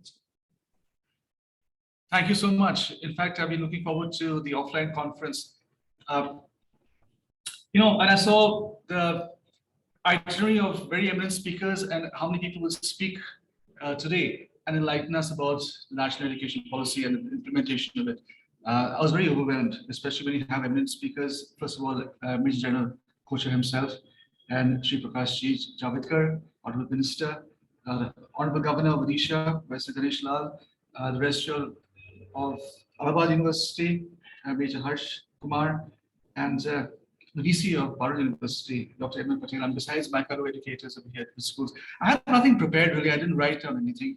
But the fact that you had so many speakers, and then I saw my name down on the list, and now you've asked me to speak right now. I feel like a batsman that's been promoted up the order, or sometimes like a student who's got a double promotion over there. Nevertheless, let me just reflect on some of the thoughts and views I have hearing everyone speak over here, and also about the national education policy. There's so much to discuss about it. There's so many aspects. There's so many parts of it that require a bit of introspection. There is anxiety, there's a bit of fear, there's excitement of implementing it. But let me just dwell on one part. I like the way that our host who welcomed us to the meeting opened with the statement that let's bring back the laurels of the past. And then Chairman of the PCRI, Mr. Priyamshu, I think you completed that by saying, to implement new changes, to take a futuristic approach. And the combination of both of that, bringing back the laurels of the past and looking at the futuristic approach is what summarizes what national education policy is. I think that you've done a very good comprehension of that. There was a few interesting comments by Major General Kocher, especially on touching about the English language being a medium of instruction, which was counter-argued by Sri Prakashi about having one national language, a mother tongue, as an initial medium of language of instruction, and then of course moving to a foreign language or maybe an international language, which is English. A lot can be discussed, a lot can be debated on that. And he did say also that a comprehension should lead to communication. I would like to bring it over here, my perspective on the NEP. One aspect that really needs to be looked into is the movement from rote learning to critical thinking. For me, that stands out as the highlight of the NEP. This is something we've been looking forward to. This is something that as educators, we've been trying to implement across our educational institutions for generations. So they move into critical thinking. It has not been easy. Now, it's easy for a teacher to come into the classroom and say, I want you all your students to be independent, innovative, critical thinkers, as long as you do what I say. So that kind of contradicts the very essence of critical thinking over here. Critical thinking, to create critical thinkers out of young students means that we as educators have to be open to questions, be open to change, to be open to criticism. I would like to point out over here that as a nation, as a democratic nation, as a nation of free thinkers, as an independent nation, one of the greatest democracies in the world, we are a nation of critics. Every time that there's something comes out, anything new, we're the first to criticize it. Whether it's a film, whether it's a book, whether it's a policy, we have more critics than appreciators of it first. Every time we go and see a film, no matter how much the movie blows us away as a fantastic film, we come out of the movie hall, say, that was the movie of my life and I enjoyed it. There must be some area of criticism. When it comes to something we don't like, maybe a film that was horrible, there must be some element of appreciation. I say this, appreciation must come before criticism. And criticism is a product of creation. We cannot criticize something that hasn't been created. For every creator there is, everyone who creates something, whether it's a policy, whether it's something or an invention, you have 999 critics of it first. Now the NEP brings out that in educational institutions, we should move from rote learning to critical thinking. Now, what does it mean, really? India's strength has been on memorization and rote learning in the past. If you look at, those students who have gone abroad in the 60s and the 70s and 80s are not the NASA scientists in the US. Okay, I think 70% of them are of Indian origin. Okay, why? Because at that point of time, when science, when the US was flourishing with the technology and science over there, we didn't have all information on a little phone over here. We need to have people across who could carry textbooks and textbooks of information and content in their heads. And who was better at this than us Indians? Okay, now this is infused in our very DNA. Right from the Gurukul system, right from the Vedic times, when across generations, students in the Gurukuls had the ability to memorize the shlokas, the Puranas, the Vedas, the epics, and pass that on generation to generation, teacher to student, student becoming teacher to the next student through word of mouth. That has been built in our DNA, and that has been the strength of our nation when our kids have gone abroad and done so well over there. Now, when we're moving to an area of critical thinking, as NEP says, we have to evolve. Okay, that's what I think, Priyanshu, you mentioned. We have to look at a futuristic approach. While we bring back the laurels of the past, move to that.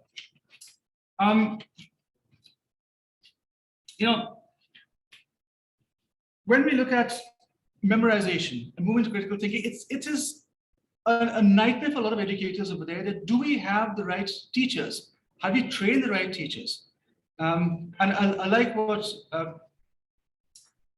Major Harsh mentioned over there, about the training, the recruitment and training of teachers, especially when it comes to higher education.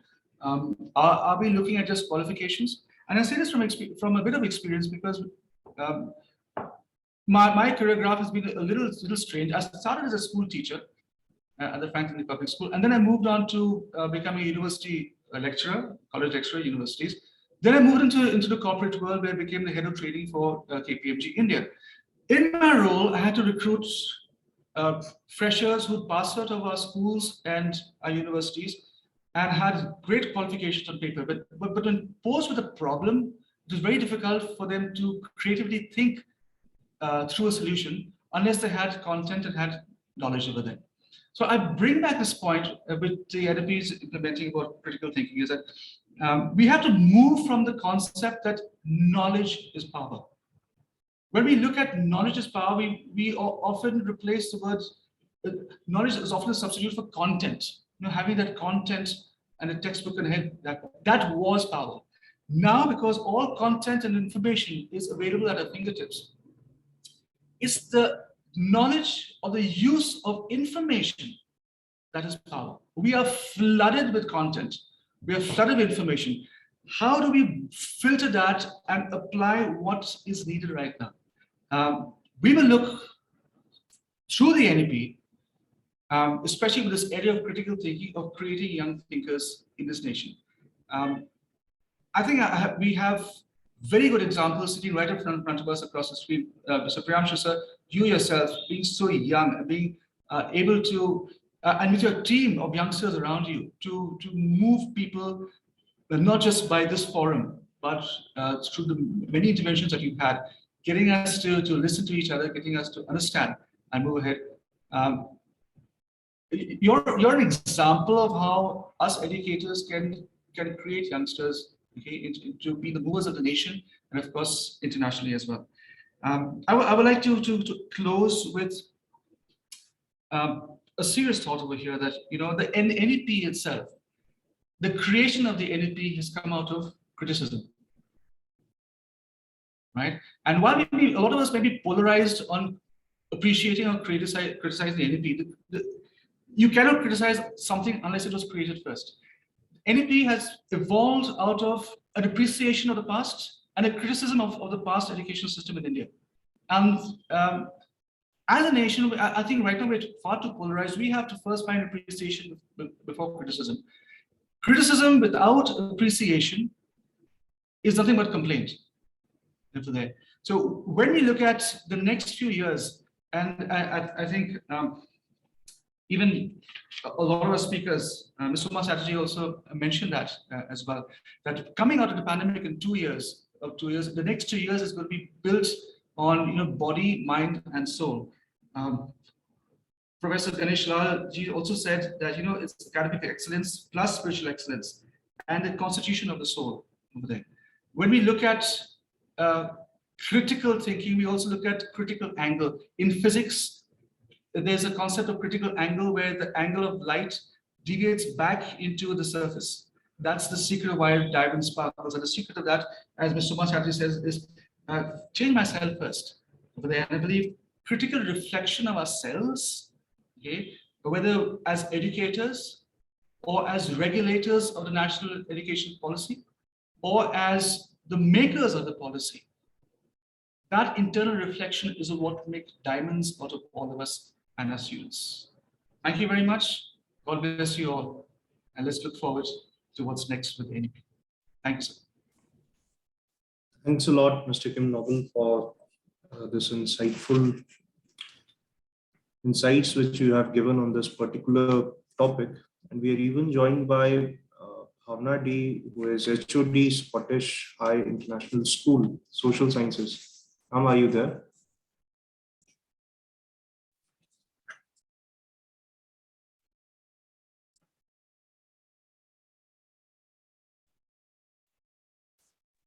Yes, sir, I'm here, but I have some network issues, so I won't be able to. Okay, no issues, no issues. Given the fact that we have to shift to a different link, as most of the principals were in favor to join us after one, given the fact that today is CBSE class 12 board examinations. So I think this was the wrong date which PCRI chose for the National Education Summit. But given the fact that in last 2 hours, whatsoever we listened to, we were joined by Prakash ji, we were joined by Eminent Patel ji, I think he's even here. We were joined by Professor Ganeshi Lal, and we are joined by so many educators. Professor Manmohini Kaul ma'am is here. She has joined us since the beginning, although she is not very much reluctant to speak on this particular topic, but your presence, I'm very much grateful for your presence, ma'am. Can you hear me?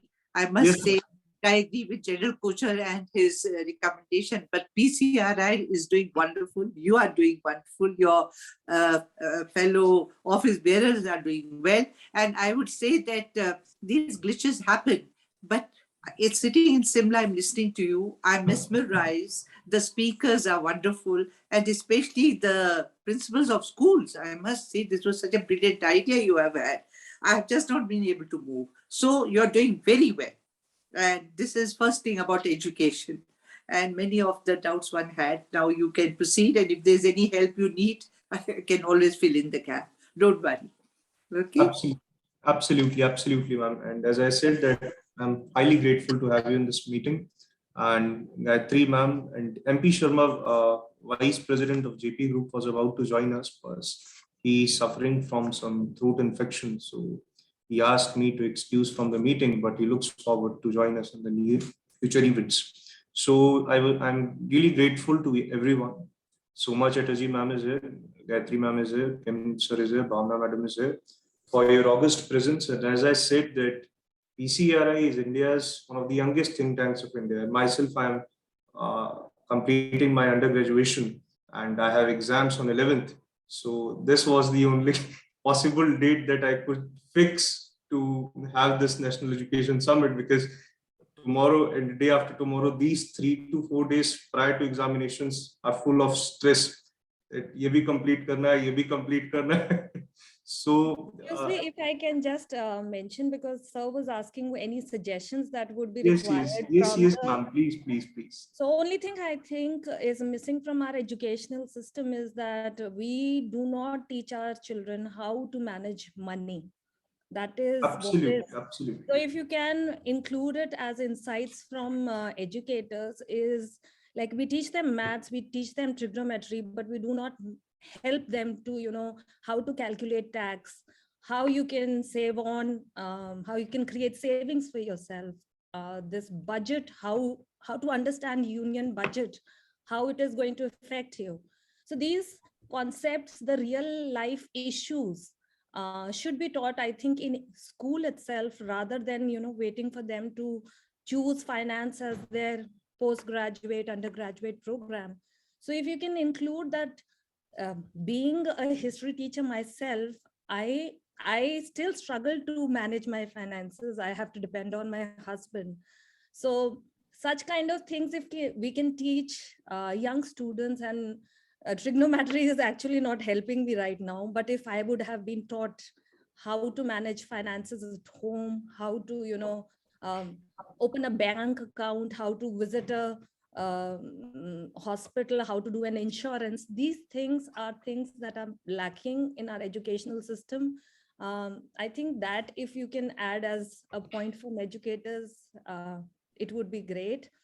And second point that I would like to state is that career counseling we do, but career counseling still is located towards, more towards medical engineering. Maximum you go to being a lawyer or a management professional, but basic other professions are, our students are not aware. So how to make sure that these things can be taught to children, that is going to help where careers of all, and especially the new careers that are coming up, journalism, these kind of things, they don't talk about in our basic grade 12th syllabus. So I think if we can talk about these things at much younger level, open more opportunities for children, that will also help our children. Thank you so much. Indeed, ma'am, indeed. I myself, being a student, I would personally feel that we are teaching the students life skills in theory, but when it comes to practical, I don't know why. Yesterday only, I was discussing with one of my friend that how about career and all. So his approach to career, he's pursuing BSc mathematics and all, and he is indeed a very intelligent person. But when it comes to life skills and with respect to managing finances and all, he always approaches to me and says that, "Yaar, ye dekh, itne paise hain, tu de de ye kar de." So this thing we are not teaching to the students. The students are required to be taught this basic life skills because it's the foremost thing that can be taught to any students.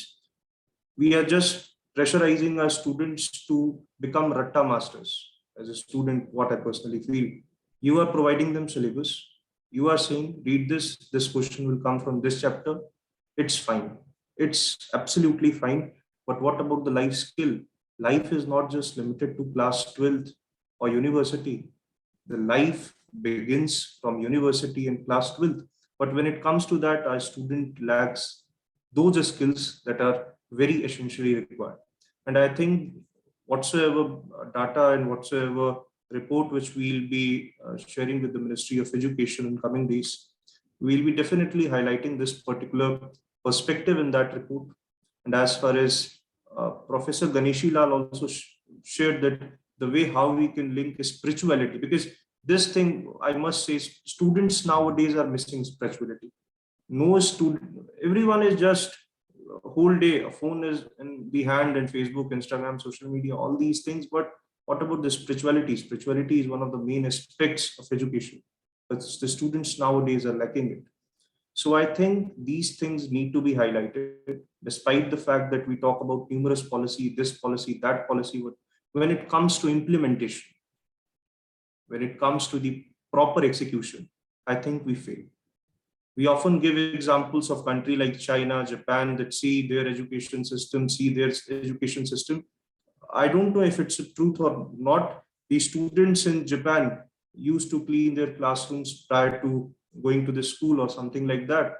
If we implement such similar practice in India, the parent of the respective child will be the first one to reach out to the school principal and say, my son will not do these things on that thing. So what I personally feel that we need to teach the basic life skills to the students. That's what is lacking in front of the students. The students are aware about the functioning of United Nations. And when you ask them to speak, they are mum. So I don't think so that bookish knowledge should be only given priority. And if the national education policy in actual terms wants to change the educational sector in next 20 years, because the government has set a target that it will transform the entire education sector by 2040. I don't want that remains just announcement by the so-called policymakers, but I hope that this will be implemented in the due course. Concludingly, thanks a lot once again to all the educators. Certain more principals will be joining us. As I said that we are facing certain problems with this link. We are unable to admit more people, so they'll be joining us on the new link. And I'm looking forward to hear their insights, because the school principals are the backbone of the NEP. You people have to implement the NEP when it comes, because the government, Prakashji was here, Prakashji didn't highlighted the issues that teachers highlighted, because you people are very much familiar with the issues the students are facing at the ground root level. So I hope that whatsoever suggestions we received, our research associates will be duly assigned to formulate a proper report, and that will be duly shared with the Ministry of Education as well as Minister of Education in coming days. Ma'am, anything to add so much, please? Before this gets concluded, I would like to say, along with all these, parents also need certain education for their children, because parents are having the old system of culture where they used to visit the school and how was that taught and all. But the new system they are not so aware of. So parent education is also important along with the children. They need to be oriented for this. I mean, we have done enough, but even then they have doubts. So unless we roll on to it, parents would not be able to understand. So this also should be one of the module in the curriculum. Absolutely, absolutely, ma'am. And my message for the parents is that nowadays, even if a teacher scolds a child, the parents are the first one to defend. I don't know why they're going to defend. If the teacher is scolding, she or he must be scolding for the right thing. But the parents nowadays are behaving, it's not a commodity. Teacher is not a commodity that you are reaching out to the teacher that my son has failed, the responsibility is all yours. Why? She is not responsible. She or her son is in the school for just 6 to 7 hours, and that whole day he is at the home. So the mindset that has been developed among the parents in this country needs to change, because everything can't be relied upon the schools, universities, educational institutions. Why? If we want to, the schools are not responsible for putting up certain social characters for the children. Parents are responsible. In schools, I must say this in a very frank manner. In schools, students learn about peace and everything. Peace, harmony, live in peace. They read in school. When they go home, their parents watch TV. Isko maar do, usko. What the students are learning? In school, they are learning about peace, and in home, they are learning about radicalism. That is the truth. So I don't think so. This should be the pathway ahead. Things need to change, and parents need to understand national education policies more than the educators or the school principals who have joined us. They are already informed, they're well informed. I think the government need to educate parents first on how we can implement the national education policies. Schools are not very much responsible.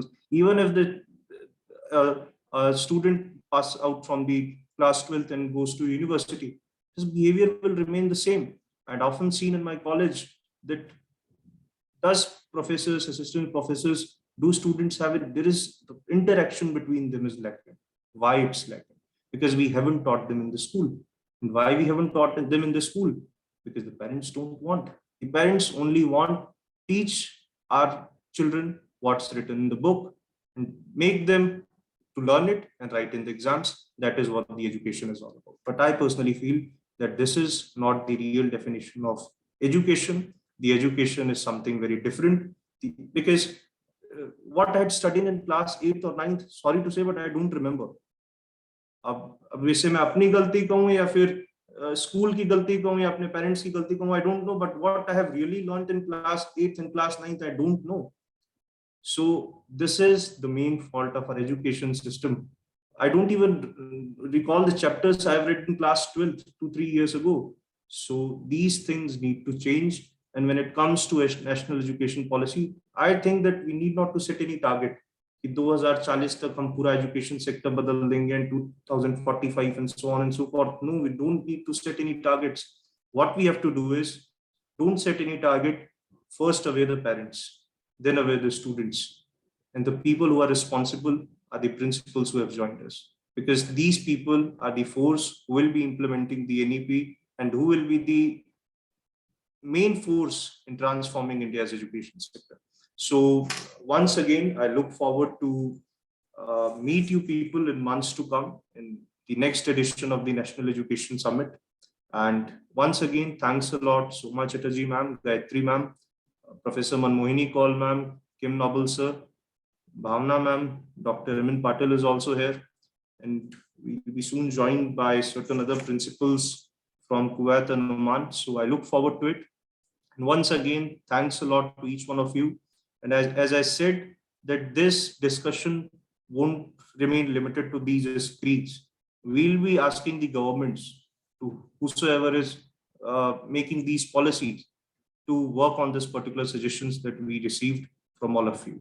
A detailed report will be shared with Anupurna Devi, who is MOS Education, along with Union Minister of Education in hopefully 10 to 12 days. And a copy of that report will be duly shared with all the principals and educators who have joined us. So it was indeed the privilege for Politica and Concilium Research Institute to have among each one of you. It was indeed a privilege. And I thank each one of you on my behalf. Kuchar sir has to attend a seminar at NewsX, so he has to leave.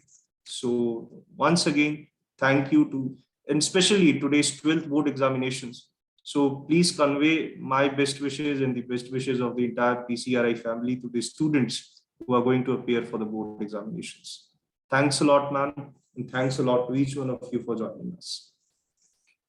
Thank you, Pranshu, and God bless. It was good. Thank you so much. We had learned. Thank you very much. Thank you very much for organizing this, Mr. Pranshu sir and PCRI team. On behalf Thanks, of all the boss. educators. Indeed. Thank you very much. Look forward to the next one. Offline, as you promised. Absolutely. Thanks a lot. Jai Hind.